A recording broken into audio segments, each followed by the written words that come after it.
Hey guys, welcome to another session of Epic 7. We're going to talk about the new release video. So I'm going to do this in two parts. One for Cowrick, new Fire Mage coming. One for Little Queen Charlotte. We saw the preview last week. Looked really hype, and I'm definitely very excited of her kit. Now I will say that there's still potential that, you know, Smilegate will nerf her on release. Okay, so because right now she's seemingly a lot more OP than a lot of the other past MLs that have come out, at least on initial glance. So speaking of, like, let's say DJ Bazaar, like Athletica, like they're all really good now in retrospect, but very like niche fights. I feel like ML Charlotte, outside of us not knowing her damage mod yet, is still going to be very solid whether she has very high or low damage mods. She doesn't seem to have any bruiser scaling, so in terms of defense scaling, damage dealer, or health scaling. So there's a bit of wiggle room in terms of like how good she is. In terms of her kit, it's absolutely solid. I have to say I'm very hyped for her, and I hope she doesn't get nerfed, because potentially she might not be OP if they lower her damage mods, which I will say and speculate that that will probably be the way they kind of balance her out. Otherwise, she's actually pretty darn good. As you can see here, compared to Fire Charlotte still remains a knight even after her remake. This is a warrior and she's a Libra, so shares the same stats as Luna, same stats as Lilibet. People who have experience building them know that they can build health and defense quite high on those heroes with pretty decent damage. Now, of course, the problem is that there's no crit damage increase, there's no crit chance increase as well, so that for Charlotte here, you might be harder to build in terms of what you really need, because you kind of want to scale everything. You kind of want to scale that health, you want to scale that defense, and you kind of want to scale that attack, because seemingly she's going to be mainly a DPS. She doesn't carry really much any other forms of utility for the rest of the allies, except like a DPS tank, which is very interesting, especially for a warrior. She really plays like a knight, I have to say. So that's my thoughts on this. The imprint concentration, I think, could be very useful for her. Again, when we go down the kit, I think it's going to be more and more evident, because she has a lot of damage reduction abilities for herself mainly, and for the allies as well. But for herself, if you could get that defense at 18% scaling on a 627 defense warrior, that's going to be super good to have. But of course, she doesn't have things like attack or crit chance, stuff like that. So let's continue. Here we go. So S3 first, introduction in order of the Korean video as well. So as it reads, smashes the enemy with a sword and attacks, penetrate defense of 50%. So 50% defense penetration, single target. Judging by the video, they keep going after an ML Ken. Of course, in those videos, the showcase will try to sell the hero, so there's really no basis of knowing how strong that Charlotte was built, how weak that ML Ken was built.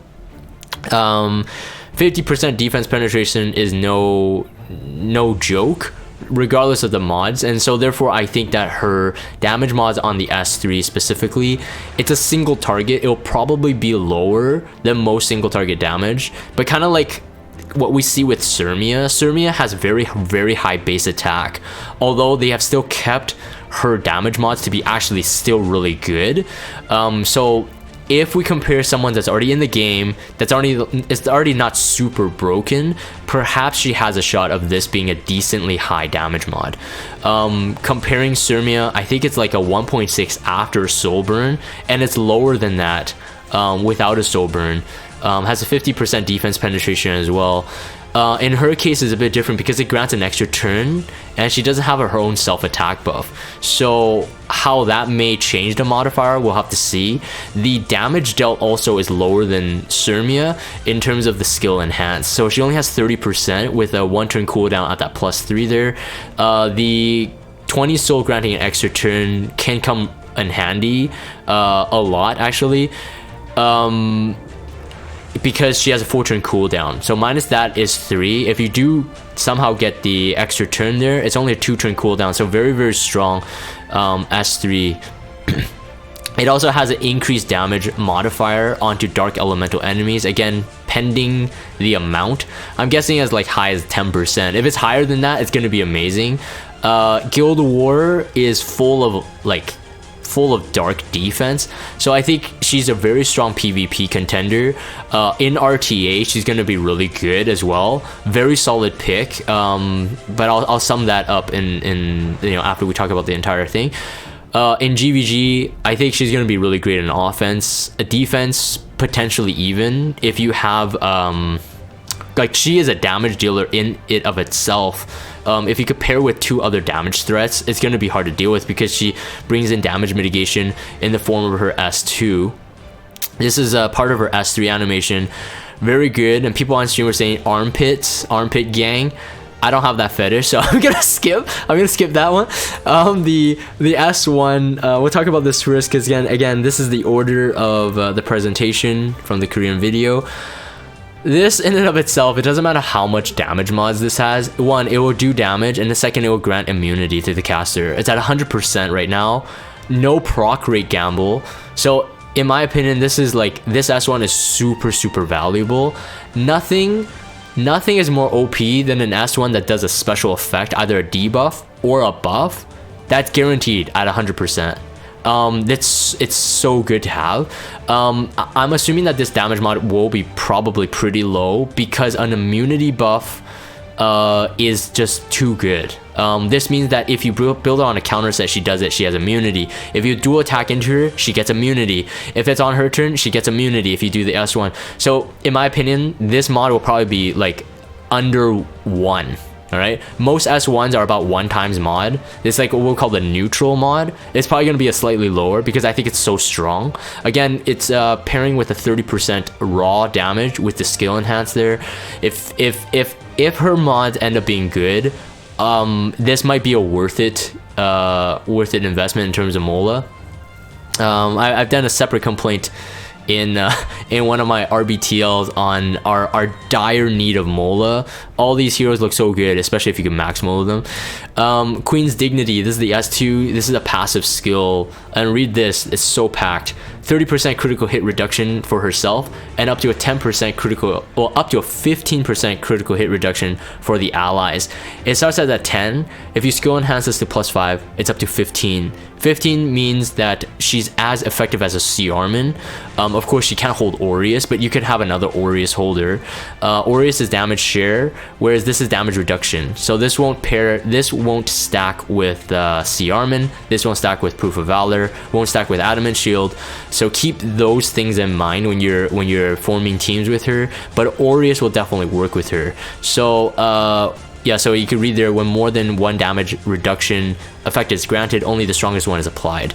So just do your work there in terms of what you want. And it increases the combat readiness of the caster by 15% when she takes a critical hit. So already in and of itself, like this skill, 30% crit reduction, and then you get a CR boost on top of it. So it punishes the opponent, her opponent, from critting her, pretty much. It's just an insanely like well-made skill. In my opinion, she doesn't even need to have the critical hit reduction for the allies, and this would already be super strong. But the fact that it grants it to all allies means I really do think that she's gonna get nerfed. And in my opinion, she's so good. Okay, so that's pretty much my thoughts on the skills itself. I'll leave it on this last. This is again part of the S3 animation. Her sword just becomes this gigantic like megalodon. It's crazy. I love her animation. Okay, so a couple things I want to sum up here. One of the things I do when I rate whether a hero is hype or not, regardless of the damage mod, is if the skill S1, S2, S3 has sort of chemistry. And for herself, it seems that she wants to survive. So you get the immunity of, you don't get defense breaks, right? But she has all this damage mitigation as well. And then defense penetration for her S3, which could potentially be a hard hitter. In my opinion, even if she's not a damage dealer, I think she brings enough to the table with the way she's looking right now for me to want to pull her, because I feel that there's a lot of fights I can use her in.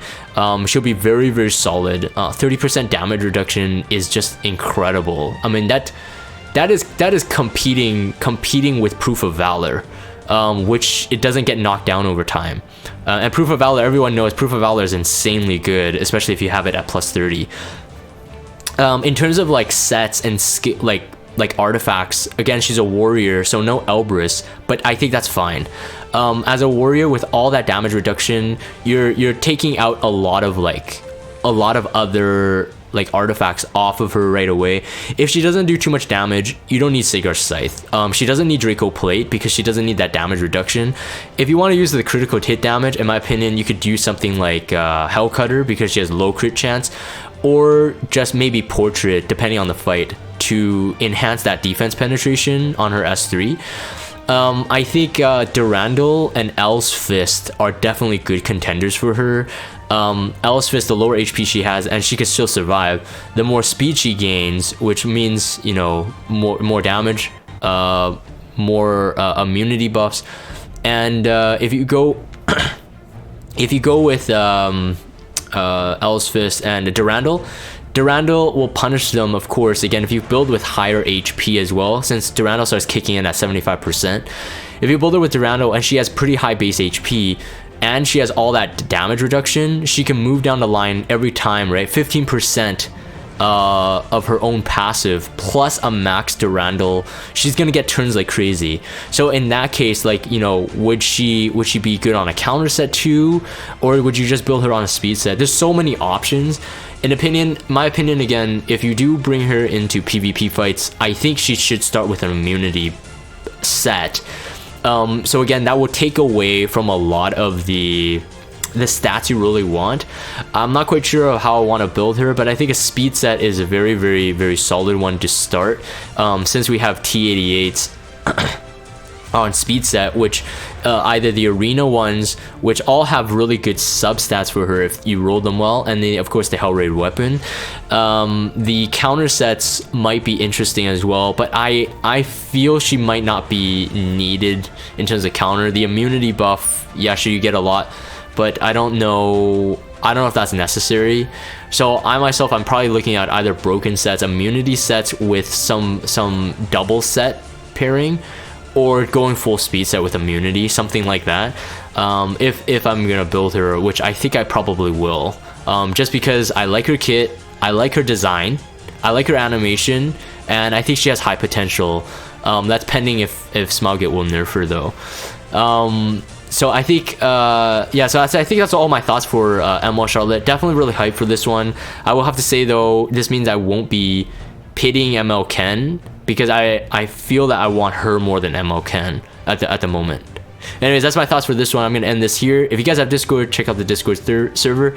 Follow me on Twitter, subscribe to YouTube if you haven't. As always, thank you guys for watching, and leave your comments in the comment section below on what you think about her, and I will see you guys next time.